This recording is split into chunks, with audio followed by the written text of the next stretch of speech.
Sawadika, bonjour à tous, bienvenue dans une nouvelle vidéo sur ma chaîne Kathleen à Phuket. Aujourd'hui, je reçois Mélanie. Bonjour Mélanie. Bonjour Kathleen. Qui, après 4 ans à Phuket, a décidé de rentrer en France. Elle va nous expliquer pourquoi dans la vidéo de la semaine. Vous allez tout savoir. C'est parti. Alors, Mélanie, bonjour. Comment vas-tu? Ça va mieux? Ça va mieux? Quel âge as-tu? En vrai ou en vrai, dans ma tête ou en vrai? Ressenti ou ouais, vrai? J'ai 48 ans. D'accord.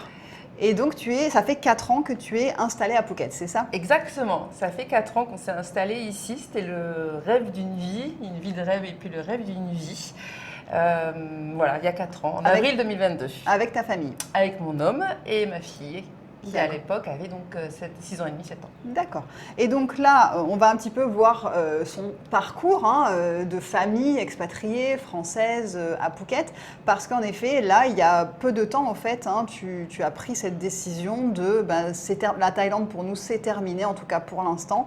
On rentre en France et j'ai fait une vidéo il y a peut-être un mois, quelque chose comme ça, avec aussi une autre famille qui a aussi pris la décision de rentrer en France et j'ai l'impression que c'est un petit peu l'hécatombe en ce moment au niveau de la communauté francophone, qu'il y a beaucoup de gens qui décident de quitter la Thaïlande alors que c'était un petit peu un rêve. Donc on va voir un petit peu son parcours, pourquoi elle avait choisi de s'installer en Thaïlande avec sa famille, ce qui s'est passé pendant ces 4 ans et qu'est-ce qui a mené à ce choix de la quitter à contre-cœur un petit peu. Mais avec le recul. Voilà. Donc raconte-nous, parce que toi, donc, ton histoire avec la Thaïlande, c'était un rêve depuis longtemps de venir t'installer ici. On est venu la première fois en 2014 en vacances. Je suis tombée amoureuse de suite quand on a dû rentrer, donc c'était pour des vacances. J'ai pleuré pendant un mois, je voulais vivre ici en m'occupant des éléphants, etc. Oui, tu t'es dit ça y est, c'est fini. Ça, voilà. Et puis voilà, puis ça repart, on prend la vie. En revanche, quand j'ai eu ma fille, je me suis dit que ce serait génial qu'elle puisse grandir dans ce pays, le pays du sourire, le pays de la gentillesse, etc. Et donc c'était un projet depuis 2015. D'accord. Donc depuis 2015, on en parlait, on en rêvait, on économisait pour. Et on devait même arriver avant Covid. C'est-à-dire que mon homme avait une entreprise de chauffage-climatisation, donc à Montpellier. Il l'avait mise en vente.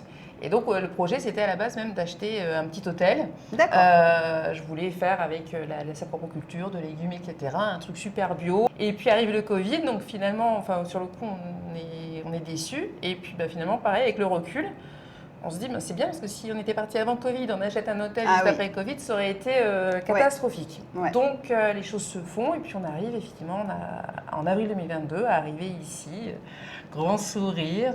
Donc le projet, quand vous êtes arrivé en 2022, vous aviez donc de l'argent de côté, vous aviez prévu de faire quoi en arrivant sur place, etc. On avait grosso modo 300 000 euros de côté. Mon homme, lui, il avait eu une entreprise pendant 13 ans. Donc en fait, il avait plein d'idées en tête. Alors on me fout là, plein d'idées. Mais il a commencé par prendre son temps parce que 13 ans sans vacances. Donc on s'est dit, déjà on va se poser, ça laisse le temps de voir sur place ce qui existe, ce qui n'existe pas, ce qu'on va pouvoir mettre en place. Mais l'idée, c'était d'acheter une compagnie, de faire quelque chose. Il ne savait pas quoi. On avait beaucoup d'idées, mais lui, il ne savait pas quoi exactement. Et moi, j'étais sûre, persuadée que ça serait facile. Ah.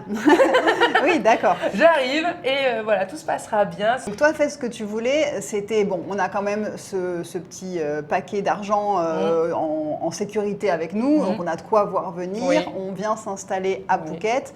On se donne le temps, on va créer quelque chose, on verra bien dans quoi. Moi, je continue de travailler dans le domaine, donc toi, c'est plutôt tout ce qui est soins énergétiques, donc en ligne, mais aussi en présentiel. Et donc là, tu t'es dit, au bout de combien de temps, en fait, ton mari peut-être s'est dit, maintenant je m'ennuie un peu, il faut vraiment que je fasse quelque chose, peut-être vraiment pour m'occuper, parce qu'il est jeune aussi, vous n'êtes pas à l'âge de la retraite, quoi. Moi, je dirais au bout de 6-8 mois, parce qu'en fait, quand on arrive, on le fait tous, et tout le monde nous a dit, donc tout ce que je vais dire, c'est tout ce que tout le monde nous a dit. On a dit, non, mais nous, on est plus fort que tout le monde, ça marche. Ça va pareil. Mais si, c'est en fait, on a vécu pendant presque un an en vacances. C'est-à-dire que rien n'est cher, à la base. Rien n'était cher. Donc, on fait plein de trucs qui ne sont pas nécessaires. Donc, on fait plein d'activités, on se fait des massages, on se fait des coiffures, on se fait des sorties bateau, on se fait plein d'activités, on vit en vacances. En fait, c'est un peu la vie dont on rêve. C'est-à-dire que quand on vit en vacances, ça va être ça notre quotidien. C'est ça. Donc ça va être ça notre quotidien. Et puis au bout d'un an, on se dit, Oui, vous avez claqué pas mal d'argent en un an. On va se détendre, Ouais, du coup, on va se détendre. On a eu des déboires niveau immobilier, mais je crois qu'à chaque fois que tu fais une vidéo avec un expert, on te dit on a eu des problèmes. Au niveau des locations de maison, etc. Des locations de maison. Donc, on a été mis dehors, je crois qu'il n'y a pas d'autres mots, par le propriétaire, français, hein, pas un farang. Un farang. Et en fait, c'était juste après l'arrivée massive de beaucoup de personnes et les prix des loyers ont triplé. Mais on a énormément d'amis qui ont dû partir en une semaine parce que le propriétaire avait reçu, et c'est humain, hein, je veux dire, il y a quelqu'un qui arrive pour dire moi je vous donne 3 fois plus d'argent et je vous paye en un an. C'est assez humain et les propriétaires ont mis beaucoup de personnes dehors. Donc nous on s'est retrouvés. On avait calculé notre budget en disant facile pendant 3 ans, même si on n'a pas de salaire, on vit tranquille. Et en fait, non, parce qu'au bout de. Donc on a été mis dehors un peu moins d'un an, parce qu'on avait pris un contrat de 3 ans. En fait, on avait tout payé pour 3 ans. Grosse erreur de ne pas faire ça. Non, c'est beaucoup. 3 ans de loyer d'un coup, c'est énorme. Je dis, ça a arrangé tout le monde parce qu'il payait le prix, il baissait le prix des loyers et lui, il avait une grosse somme d'argent. Mais s'il y arrive un souci, parce que là, aujourd'hui, on sait que tout peut arriver du jour au lendemain, mais vraiment, on ne peut vraiment rien prévoir de sûr au niveau sécurité de rester ici. On a découvert le prix des maisons qui avait triplé. Et là, on s'est dit, mais on n'a plus les moyens d'avoir les mêmes maisons. Donc déjà, première déconvenue. Première déconvenue. Donc lui, pendant ce temps-là, effectivement, il avait plusieurs idées. Et puis, en fait... tout existe à Phuket. C'est-à-dire qu'en fait, on s'est dit, on va faire ça, puis ça, puis ça, puis ça, parce que quand on est en vacances, on n'a pas le temps de voir tous les quartiers, tout ce qui existe. Et en fait, tout existe, toutes les idées qu'on avait, que ce soit cuisine française ou boulangerie, tout existait, que ce soit les activités pour enfants, tout existe. Et c'est déjà très bien fait en plus. Et c'est très bien. Et les autres choses qui nous plaisaient, on avait calculé, c'était pas rentable. Ouais. Donc du coup, il a fait plein de choses, vraiment il a fait plein de choses jusqu'à ouvrir un restaurant. C'était compliqué pour nous et puis il l'aimait pas et puis donc voilà. C'était pas son métier à la base. C'était pas son métier, donc il s'était dit pourquoi pas. Il avait essayé avant de vendre des choses sur internet, ça fonctionnait pas. Donc là, j'imagine que d'avoir créé aussi cette société, d'avoir créé un business, un restaurant, investir, vous avez encore une fois le petit capital qui a encore pris un bon coup, quoi. Ouais. Un gouffre financier. Tu arrives à estimer en gros ce que ça vous a coûté? Alors non, Vaut mieux partir il y a des CG qu'on évite à la maison et ça en fait partie. Mais il regrette. Ben oui, parce que combien de temps au final il a gardé 8 mois. 8 mois le restaurant. Parce qu'en plus il a tout fait. Alors lui il était du bâtiment, donc ce qu'il a aimé c'est construire le restaurant, faire quelque chose de très très beau. Mais rapidement, moi j'ai dû aller l'aider en cuisine parce que c'est pas son truc. Donc même moi du coup je travaillais plus, etc. Mais entre les salariés, la nourriture et puis la revente. Après, donc forcément quand on revend c'est beaucoup moins. Et il a réussi à revendre quand même. Il a revendu, Mais à perte du coup. À perte, C'est compliqué de revendre, parce qu'ici on voit beaucoup, c'est vrai qu'il y a énormément de turnover dans les business, surtout à Phuket. Après, encore une fois, on parle de Phuket, on est à Phuket. Mais vous avez énormément de restos qui ouvrent et qui ferment. Et en France, souvent, ça dure... Les gens se donnent 1 an, voire 2 ans. Ici, en 6 mois, vous avez déjà des trucs qui ont ouvert et qui ont déjà fermé. On n'a même pas le temps d'avoir été testé, que ça y est, ça ouvre, ça ferme. Parce que je pense que quand c'est géré comme ça par des étrangers, il y a aussi ce besoin que ce soit assez rentable rapidement, parce qu'on a investi et tout ça. Mais c'est compliqué. Il y a ça, puis on n'avait pas la même logique de travail. Je ne dis pas que c'est mieux, que c'est pas bien, mais c'est vrai que nous, les sont plus parfaits, etc. Tout le monde nous avait dit, non, mais commence par 4 chaises en plastique, etc. Non, nous, on a voulu tout de suite que ça soit beau, que ça soit parfait, que ça soit bon tout de suite. Donc en plus, c'était pas rentable parce qu'on mettait que vraiment de très très bons aliments. Des bons produits, Des bons produits. Et voilà. Mais bon, ça a fait une expérience. Mais ça a pas aidé. Ouais, non, c'est ça. C'est qu'en fait, c'est non seulement une déception au niveau professionnel, mais aussi financière parce qu'on se dit, là, il y a encore une partie du budget qui a été grignotée. Pour nous deux, ça a été... Non, ça n'a pas été une bonne idée. Et donc ça, c'était au bout de combien de temps? Ça faisait quoi que vous étiez ici? Peut-être 2 ans, quelque chose comme ça? Ouais, c'est ça. Tout le monde nous dit le temps passe vite. Parce que les gens peuvent se dire, ah bah oui, mais tu aurais pu te rendre compte avant. Mais on ne se rend pas compte à quel point le temps passe vraiment, vraiment vite. Oui. On ne se rend pas compte et d'un seul coup, on se dit, ça fait déjà 2 ans qu'on est là, ça fait 3 ans. Bon là, effectivement, on a fait nos 4 ans. Et puis après, il s'est lancé dans une formation. Donc ça lui plaisait pour le coup et c'est ce qu'il va continuer à faire. Il a fait une formation de trading. Et donc là, il est toujours un peu en formation. Et avec ce qui se passe en ce moment, les marchés financiers c'est un peu compliqué. Oui, c'est compliqué. C'est pas la poule aux œufs d'or, en non, tout cas. C'est ça. Donc en fait, moi je continue de travailler, mais c'est mon seul salaire du coup qui faisait tout. Et vous avez donc un enfant en plus qui est donc j'imagine à l'école internationale. Oui. Donc c'est payant, hein, voilà. Ça fait partie aussi une grosse partie du budget. Tu me disais que tu avais quand même réussi à calculer combien vous coûtait la vie ici en famille. Vous avez des animaux aussi? Oui, on a 2 chats. Bon, c'est pas grand chose. Le plus cher, mais on est venu, on avait 2 chiens et voilà. Donc nous, notre budget, sans faire d'extravagance, c'est-à-dire ça fait vraiment 1 an où on ne fait plus les centres de loisirs, etc. On ne fait plus d'activités, bateaux. On est à 4 500 € par mois. Pour vous 3? Pour nous 3. Sachant qu'on a fait aussi un choix par rapport à la mutuelle, mais depuis 1 an seulement, de prendre l'assurance parce que si on arrivait à la cinquantaine, on ne sait pas. Donc, on a fait effectivement le choix de prendre l'assurance totale. Inpatient, outpatient.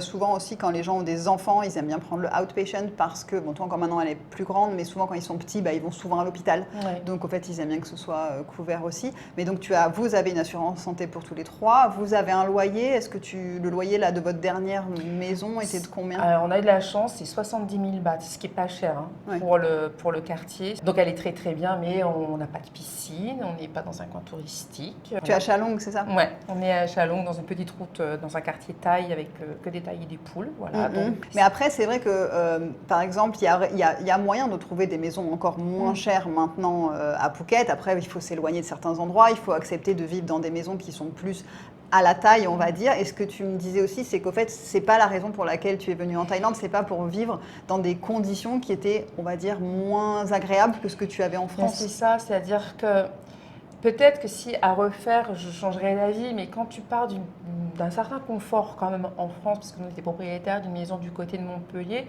oui, notre première maison, ça a été une maison avec piscine, un beau jardin, etc.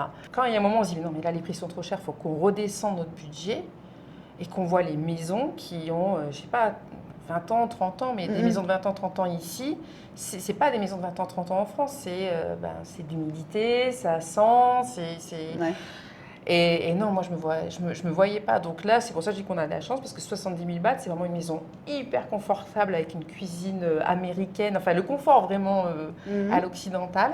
On a voulu vivre en vacances, donc et puis il y a un moment, tu dis, moi j'ai une maison à Montpellier qui est comme ça.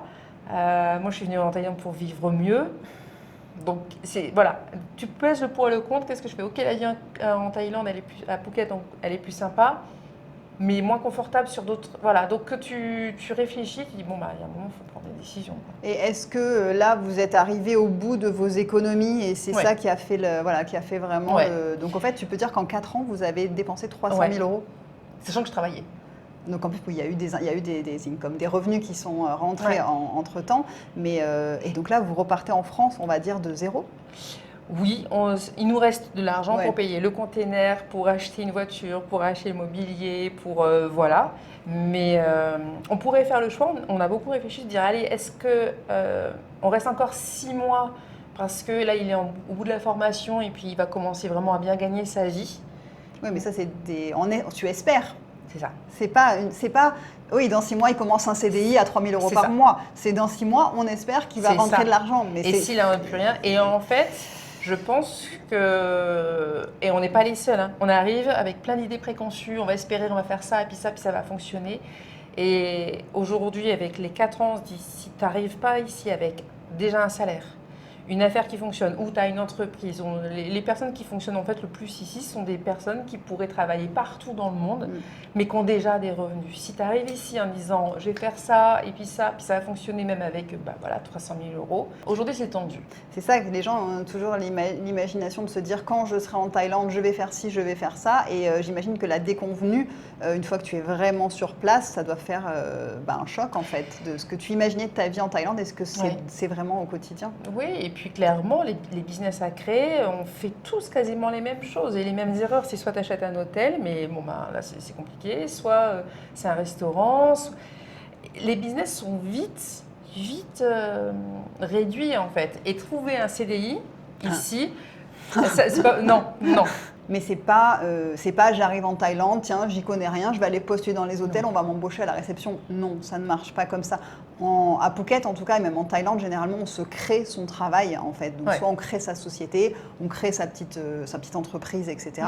Et c'est quelque chose qui est de plus en plus difficile actuellement. En plus, je le dis dans toutes les vidéos, mais moi, des gens qui ont des projets de business, je les décourage plus que je ne les encourage. Et c'est triste à dire, mais c'est la réalité actuelle de la Thaïlande. C'est pas un moment où on peut créer des sociétés et vraiment marcher avec ça en Thaïlande. Quand bien même tu as une super idée, tu vois, tu dis allez, je crée un super commerce que personne n'a imaginé et ça va fonctionner. Il n'y a aucun problème de concurrence ici. Donc, c'est-à-dire que tu peux créer un truc, tu peux être sûr que si vraiment ça fonctionne, un mois après, tu en as 5 autres qui ont poussé et qui ont pris l'idée. Parce qu'il n'y a pas de problème de concurrence. Si tu as une idée qui fonctionne, ça va être pris par détail. Donc, qui en plus pourrait faire peut-être des prix moins chers, qui légalement, le côté administratif et légal, c'est lourd, c'est compliqué. Donc, on imagine l'administration française fois 1000 dans une langue qu'on ne comprend pas. Ouais. Et il y a des choses comme ça, on ne se rend pas compte, mais sur du quotidien un peu important, on n'imagine pas. Ça vous a stressé ce côté aussi papier administratif pendant ces 4 ans? Plus que prévu. Ouais. Même ma fille, donc en partant, disait on n'aura plus peur. Rien que les visas, c'est vraiment stressant. Nous, on a voulu faire les choses bien, on a toujours fait le visa business, le work permit, etc. à refaire, parce que quand on cumule tout ce que ça coûte avec les sécu, avec en plus le fait qu'on ne peut pas être sûr que le salarié taille que tu as embauché va rester, il faut réembaucher, il faut retrouver. En fait, il y a des difficultés qu'on n'imagine pas du tout, mais j'aurais pris un visa élite. Ouais. Ça coûte 20 000 €. Oui, mais c'est pour 5 ans. Alors, tu n'as pas le droit de travailler avec le visa élite. Tu n'as pas le droit vous n'auriez pas le droit de faire une société non plus. Non. En fait, il y a le quotidien qui est plus facile qu'en France. On peut manger n'importe quand, n'importe quel jour. On peut aller faire les courses. On peut se faire livrer. Enfin voilà, après, ça fait qu'un an que j'ai quitté la France. Donc maintenant, c'est devenu aussi super facile en France. Mais il y a un côté, même l'hôpital, quand ma fille est tombée, suivi son fracture, on était aux urgences en un quart d'heure, elle était passée. C'est facile. Donc oui, c'est la facilité. Ouais, ça, ce côté-là, on va se dire, bon, ça va nous manquer. Mais le quotidien important, soit c'est compliqué, soit ça coûte cher. Donc effectivement, l'école, on est super content, mais bon. Combien vous payez par mois l'école? Alors à l'année, on est entre 8 et 10 000 € à l'année. D'accord. Sans compter les uniformes, les activités extrascolaires. Ah, donc tu as tout ça en plus à rajouter. Okay. En gros, c'est ça. Les mutuelles, ça coûte cher. Donc nous, on a pris la totale et en plus, comme on avait des exclusions, on paye mais vraiment super cher. Donc je crois qu'on paye 2 400 € par trimestre. Et le côté administratif, pour la moindre chose, même des fois pour le permis de conduire,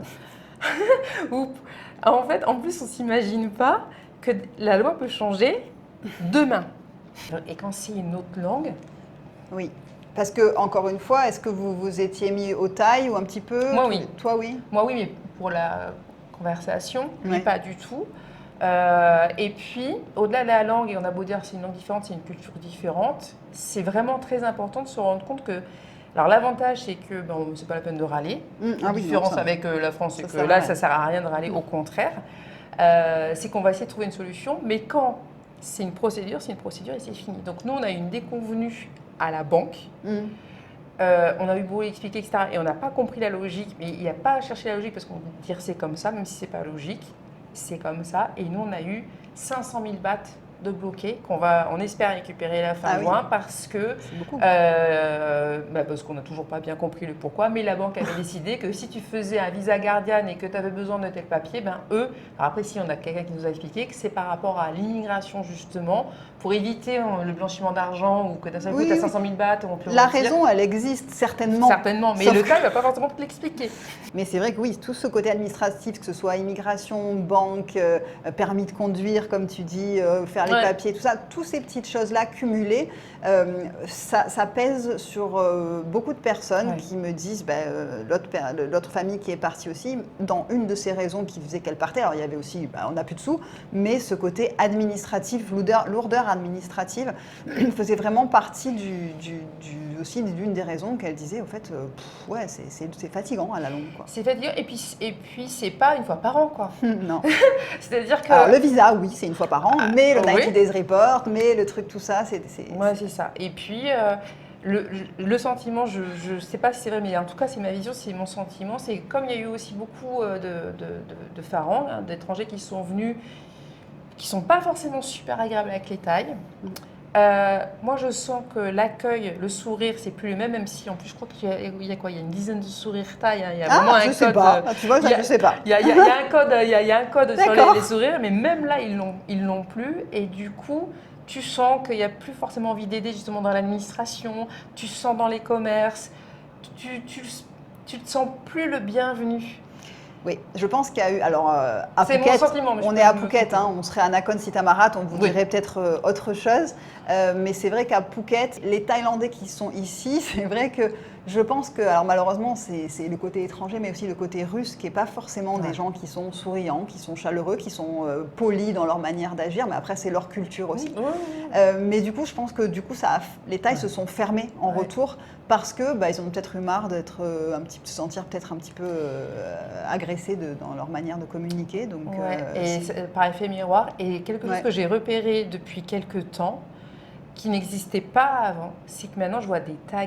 Quand on sait que les tags, c'est un système de revendication, de colère, mais surtout ça m'a choqué de me dire, alors déjà avant on klaxonnait pas, on klaxonnait pour te laisser passer, et maintenant le fait, au début d'ailleurs on parlait avec mon homme dès que ça klaxonne, il dit, toi t'es pas là depuis 1 an, sinon tu klaxonnerais pas, c'est une manière de conduire. C'est des étrangers en fait, déjà tu sais que c'est pas un Thaï normalement. Et bien maintenant si, tu vois le Thaï qui est pressé, qui klaxonne au feu rouge et tout, c'est très étonnant. Donc, mais il y a plein de raisons pour lesquelles on est venu, à savoir la vie au quotidien. Alors pareil, de toute façon c'est ce qu'on dit, c'est que si tu as de l'argent qui rentre, tu as une entreprise qui rentre, tu as un salaire, oui, la vie, elle est belle, la vie est magnifique. Ou tu as la retraite, moi c'est ce que je dis toujours, les retraités, ils ont leur retraite qui rentre, ils font leur visa 1 fois par an, ils sont là pour aller jouer à la pétanque, à la mer, se promener, leur vie est pas, on va dire, ou au pire, limite, refaire ton visa, c'est ton occupation de l'année, quoi, au fait. Voilà.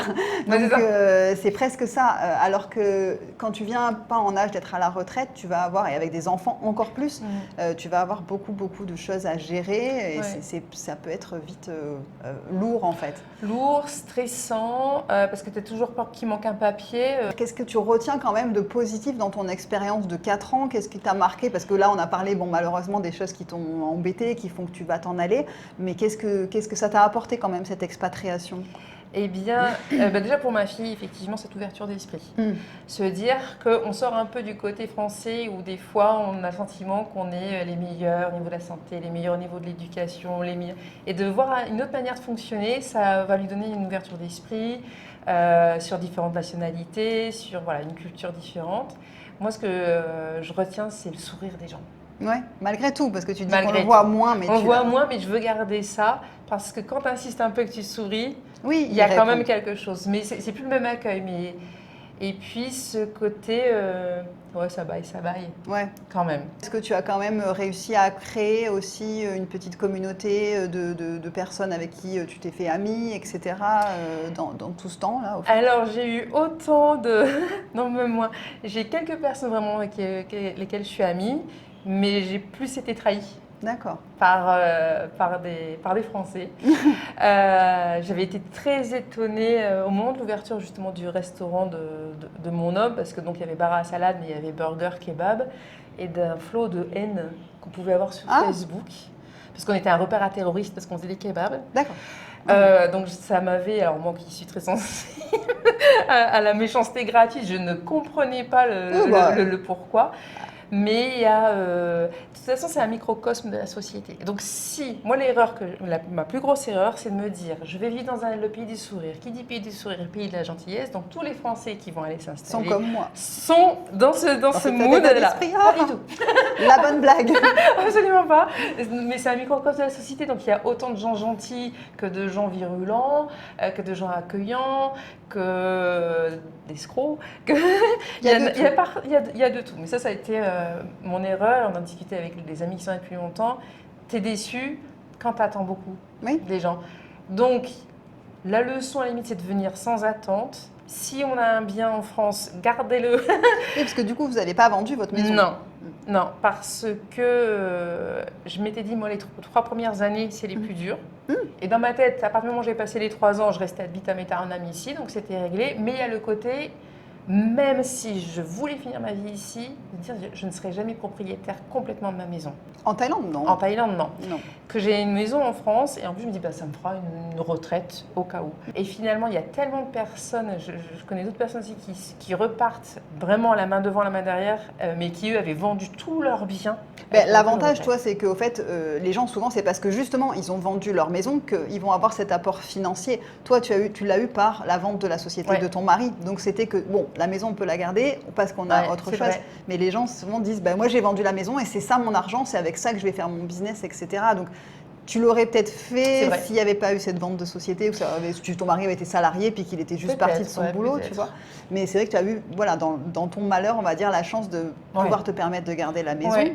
Ça, c'est déjà exceptionnel. Et c'est vrai qu'il y a énormément de gens qui se disent, je vends tout, je ne veux plus rien garder de la France, c'est fini. Et voilà, vraiment, attendez, moi je dis déjà 1 an, c'est déjà quand même pas mal, tu sais en gros ce qui va se passer. Tu vois, toi on te disait 3 ans. Moi, je trouve que peut-être dans ta tête, tu savais peut-être déjà depuis un moment que ça allait peut-être pas le faire et que tu te... Voilà, on se... voilà.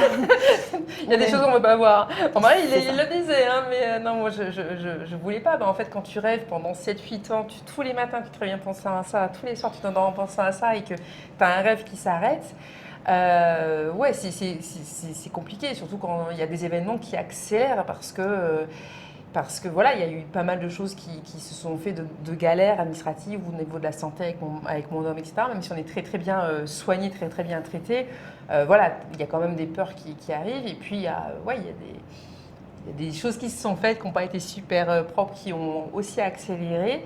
Avec le recul, je me dis c'est vraiment un mal pour un bien parce que on va revenir avec comme l'énergie du début, de prendre du temps, qui est notre richesse la plus précieuse. Par exemple, avec ma fille qui finit, alors au début, on se dit que c'est pas pratique parce que l'école finit à 3h15. En Thaïlande, En Thaïlande, voire à 3h30. Sauf que quand tu travailles, il faut y aller avec les bouchons, etc. Il faut partir tôt et du coup, ton après-midi, elle est morte. Donc sur le coup, tu râles un peu et en fait, après, tu te dis, mais c'est génial parce que pour le coup, tu sors de l'école, tu vas à la plage, tu te fais un truc dans une piscine, tu te fais manger une glace et c'est du temps de qualité qu'on n'avait pas en France. C'est quelque chose avec le rythme qu'on peut avoir en France, qu'on oublie. Et ça, j'ai vraiment découvert ça et on peut le faire partout dans le monde finalement. Donc ça, je veux le garder. Cette énergie-là, je voudrais la garder. Il y a des choses de ton expérience Thaïlande que tu vas dire, ça, je le prends avec moi et je vais le garder parce que ça, c'était du positif. Ça, c'était enrichissant pour notre famille, pour notre couple, voilà, pour notre vie en général. Mais est-ce que du coup, tu as hâte quand même de rentrer en France maintenant, cet été, de te dire, bon, est-ce que tu te mets des petits trucs pour te mettre l'état d'esprit? Bon, allez, c'est pas si grave que ça. C'est ça. Bon, moi, je pense qu'à manger. Donc déjà, je pense à tout ce que... Tu as des camemberts, tout le fromage, tout le pain, des côtes à l'os, le vin, du rosé, voilà les choses.